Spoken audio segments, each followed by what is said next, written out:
Hello again. Welcome for another video on life in academia. Now, if you're doing your PhD or are planning to do your PhD, you're a postdoc or even a faculty, you're likely very busy. Probably you're working like maybe even I do 12 to 14 hours a day. And it seems that not much progress is being made. This is the most important thing I think we sometimes forget in academia, that being busy is not being productive. Academia or any kind of a thinking job does not reward being busy. It rewards being productive. And there's a very clear difference between the two. You can be busy, which means that you're just exhausted by the end of the day. But if you're not making progress on your project, on your grant, on your ideas, most importantly, you are not going to be successful and you're not going to leave a legacy and that is the reason why probably you came into academia. So it is very important to recognize that just being busy is not necessarily being productive. You're not really producing stuff. You're not really producing any kind of work output. Okay, it is, for example, completely different from most other jobs where being busy is equivalent to being productive. If you're working on, in a shop, if you're working and you're not lazing around, your work gets done. If you're working in a banking industry, for example, you're going with deals, you're going with paperwork. If you're working an administrative job, if you're working in a clinic, being busy is work because you are busy you cannot be busy for no reason. You will be busy seeing patients, you'll be busy writing reports, you'll be busy, looking at the test results, you'll be busy finishing paperwork. But academia is different because although you have the same burdens, a lot of paperwork, a lot of reading, a lot of experimentation sometimes, unless it reaches a product stage, a paper or a grant or even a paragraph or an abstract, you have really not achieved anything at all. And I notice it quite frequently, sometimes long spans in my own life where I was very, very, very little productive. And I look back and it was not very clear as to why, I was not producing much at all. I did not submit any grants. I did not submit any papers. We did not submit any conference abstracts. I did not write any book. What was going on? And the reality is that you just got bogged down into details, in administrative tasks, reading papers, basically spending 12 hours a day, 7 days a week, the usual life of most of people in academia, without really achieving anything at all. So how to get out of this problem, right? How to get out of this conundrum? One thing is that I think you should start allocating work for what is sometimes called deep work. I think Cal Newport, is a computer science professor, I think from Princeton, who coined this word called deep work. I've tried it myself, not very successfully, but I noticed that is pretty much the only time when really work gets done. You need to allocate time for it. Even, for example, I decided I'll start making videos, and I've been thinking about it for many, many years, reading and, what camera I should buy and all sorts of stuff. But at the end of the day, all it required was just allocating time for it. And when you allocate time for a particular task, you get it done. And don't allocate micro times. Don't allocate 1 hour, 2 hour. Allocate big chunks of time for academic work, okay? Half a day, 1 day, sometimes 1 week. And then you will get into this rhythm of your work where you actually will be able to complete a task. So when you go back home, you should not just feel exhausted. You should feel as if you've done a nice exercise, right? And you've been to the gym, and even though you're exhausted, you feel happy. There's a lot of dopamine release because you have achieved something, you have accomplished something.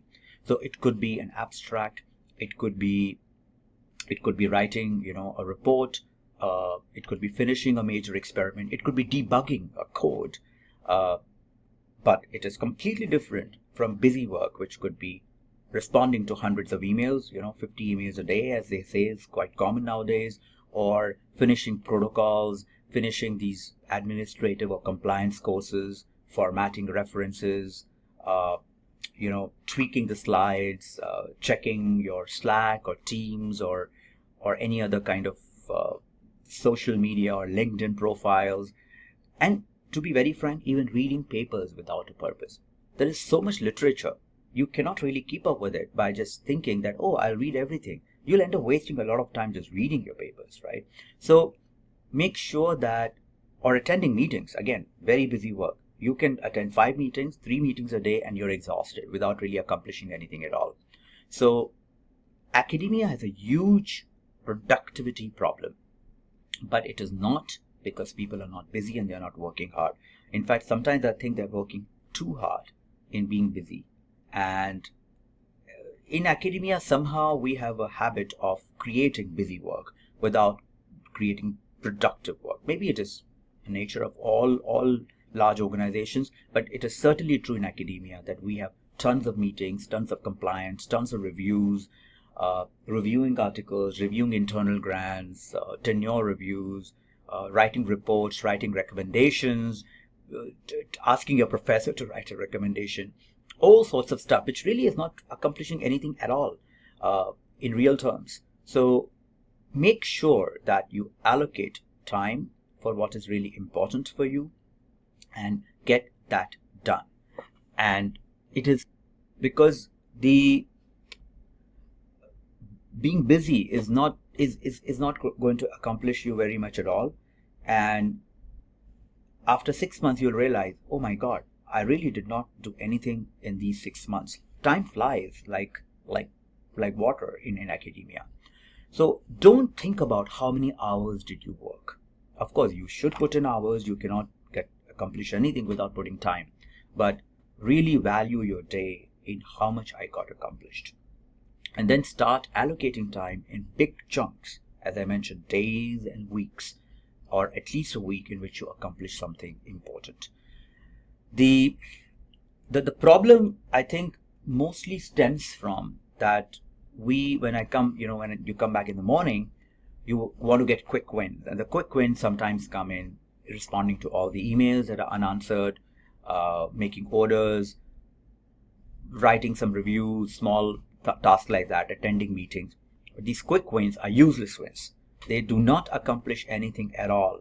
This is, again, busy work. You should not do busy work. You should do productive work. And that means that there must be a directionality to your work. That means that you should be able to assess, at least on a weekly basis, as to what you have achieved, and not just allocate your time running from one meeting to the other, going from one experiment to the other. I know of many postdocs who are extremely talented, extremely gifted, extremely skillful, and have been collecting data over the last many years, but not really writing any papers on it. And the reason is because they do not allocate time to write the paper. They think they'll do it, but they don't. And so even though you think that, oh, I'm not attending meetings, I'm actually running experiments, I'm writing a code or debugging a code, you really don't achieve useful, large, project size, bite size stuff. And that can only happen when you distance yourself from busy work. So most of the good times, most of the time when you're productive is not really when you're sitting on a computer and doing all these works, but actually when you are talking to your colleagues or just staring at a whiteboard or just walking, without earplugs in your listening to a podcast or something, but just walking down and thinking in your mind. And you would realize that many a times much work gets done because you are able to synthesize your ideas during that time and then quickly accomplish it and get a plan for it. So make sure you are not doing busy work, and not getting exhausted by just doing busy work, but doing important, meaningful work which you can measure. I think French have the French have a saying for it, right? Eat the frog first thing in the morning. And that probably is the best advice. Don't start your day with responding to emails, doing busy work. Start your day with doing the most difficult task. You have the highest energy at that point of time. You are not exhausted. You don't require huge tons of motivation. you're already motivated in the morning, go and accomplish the most important task, the most difficult task that you can think of. For example, I want to write an abstract. Not easy. You have to get into the mode about that particular scientific problem, which you might not have thought about for a few days. Look at all the data again, think through that. It's much easier to just see, oh, you open in the morning and you're going to have 20, 30 emails, right? And you just start responding to them. Now, this is another advice for probably making this video a little longer for faculty. The administrators will eat your head. Okay, you're not responding to this, you're not responding to that, and you're not up to it. Learn to ignore that. You should do that task when you're exhausted, not when you are deeply motivated. Their work is totally different from your work. Okay, the administrative work is being busy means being productive.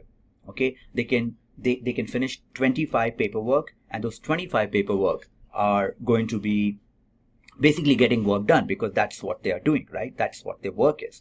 But your work is not that. And so if you start responding to them, because they will make you dance on their tunes, and I can tell you that, okay, administrators will make you dance to their tunes by making you feel guilty about not responding to these emails. I had sent you that email a week back. Well, send it again.